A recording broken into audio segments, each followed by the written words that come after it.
Welcome everyone to our channel. Now I'm going to talk about the stuff around after Saudi Arabia, five first shorter bright war. Or stuff around after Saudi Arabia, five first shorter bright war. Losing more than a quarter of their value. Oil prices were set on Monday for their biggest daily loss since the first Gulf War. After Saudi Arabia cut its official price in the markets already reeling from the impact of the coronavirus on global demand.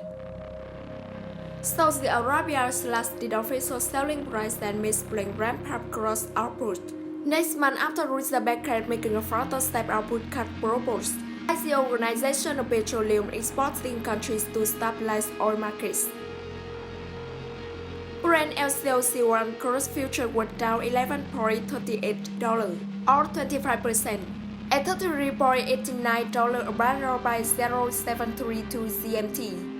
After earlier dropping to $31.02, the lowest since February 2016. Brent futures was on a track for the biggest daily decline since January 17, 1991, when price dropped at the start of the first Gulf War. U.S. West Texas Intermediate WTI crude CLC1 fell by $11.20 or 27% to $30.60 barrel, after touching $27.34, also the lowest in February 12, 2016. The US benchmark was potentially heading for its biggest decline on record, surpassing a 33% fall in January 1991. The timing of this lower price environment should be limited to a few months, unless it holds an impact on global market and consumer confidence triggers the next recession, said Kerry Bennett, Senior Vice President Strategic Analyst at ARM Energy in Houston. The disintegration of the growing core OPEC made up of OPEC plus other producers including Russia, and more than 3 years of comparison to support the market. Saudi Arabia plans to burst in crude output about 10 million barrels per day in April after the current deal to cut production expired at the end of March, two sources told Reuters on Sunday. The world's biggest oil exporter is attempting to punish Russia, the world's second-largest producer, for not supporting the production cuts proposed last week by OPEC. Saudi Arabia, Russia and other major producers led battle for market share like this between 2014 and 2016 to try to squeeze out production from the United States, which had grown to become the world's biggest oil producer as flow from shale oil fell, doubled over the last decade. The deal will always destined to fail, said Matt Stanley, senior broadcast staffer in Dubai. All that happened was, and all that has consistently happened since the inception of the cuts, has been that U.S. shale products have gained market share. Saudi Arabia over the weekend cut its official selling price for April for raw gross grades to all destinations by between $6 and $8 a barrel. The prognosis for the oil market is even more dire than in November 2014, when such a price war last started, as it came to head with a significant collapse in oil demand due to the coronavirus, government suggests. Virus impact demand. Meanwhile, China's effort to curtail the coronavirus outbreak has disrupted the world's second-largest economy and curtailed the shipment to biggest oil importer. And the spread of the virus to other major economies such as Italy and South Korea, and the growing number of cases in the United States have increased concerns that oil demand will slump this year. Goldman Sachs and other major banks such as Morgan Stanley have cut their demand growth forecast, with Morgan Stanley predicting China will have zero demand growth in 2020. Goldman sees a contraction of 150,000 BPD in global demand. Goldman cut the forecast for Brent to $30 for the second and third quarter of 2020. In other markets, the dollar was down sharply against the yen. Asian stock market sharply lower, and gold rose to its highest in 2030 as the rental failed to safe havens. Exclusive. US, Canada, European nations meet to discuss concern over Mexico energy policy. The United States, the European Union, Canada and 6 European nations have held joint talks on concerns over Mexico energy policy.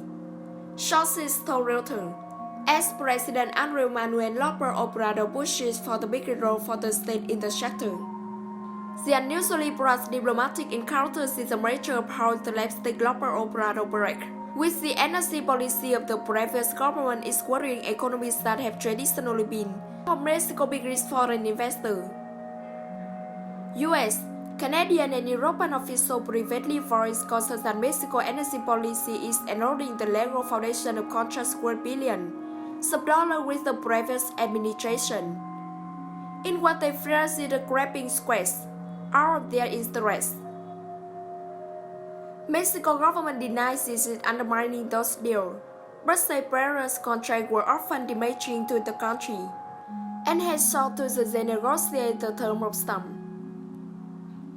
A Friday meeting in Mexico City hosted by the US Embassy, diplomats from Britain, Canada, the EU, France, Germany, Italy, and Netherlands and Spain discussed their concerns and how best to relate them to López Obrador, said 5 people familiar with the gathering. Asked for comment. The US Embassy responded to Reuters that it did not discuss its diplomatic conversation. The other foreign embassies did not reply to requests for comment, nor did López Obrador's office. Details of what happened at the meeting were not immediately clear, although there was discussion about whether to make it public, said one person. All the sources spoke on condition of anonymity due to the sensitivity of the matter. Diplomats say foreign governments differ in their opinion of how openly to communicate their grievances to López Obrador. Less fury is being pushed about the ends of taking a more heartless approach. López Obrador has committed himself to strengthening the state role in the energy sector, arguing that both market liberalization and privatization of the industry depend chronic inequality in Mexico and encourage corruption. Broader concern over López Obrador's economic policy stopped investment in Mexico last year and contributed to a slowdown that pushed the economy into a mild recession.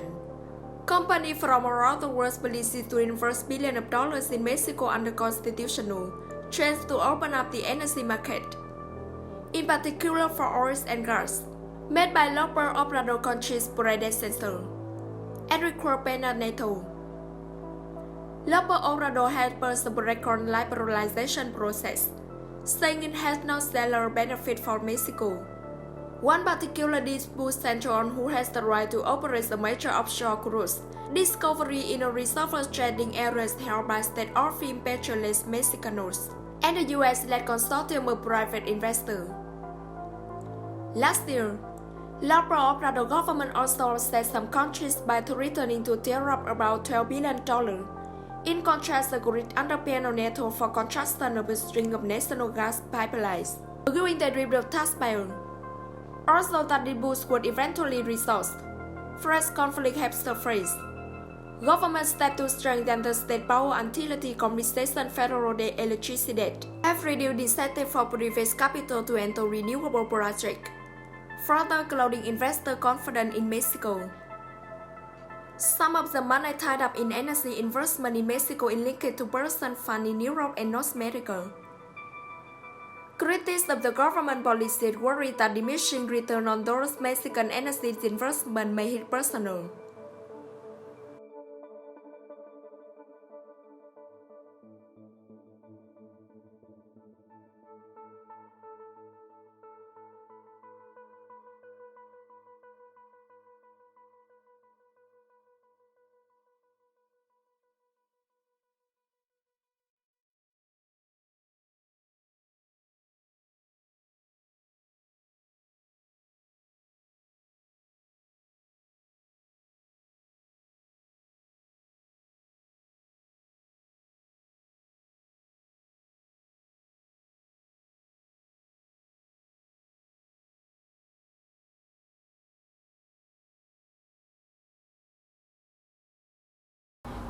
like this and just like and subscribe my channel. Thank you for watching and see you later in the next video.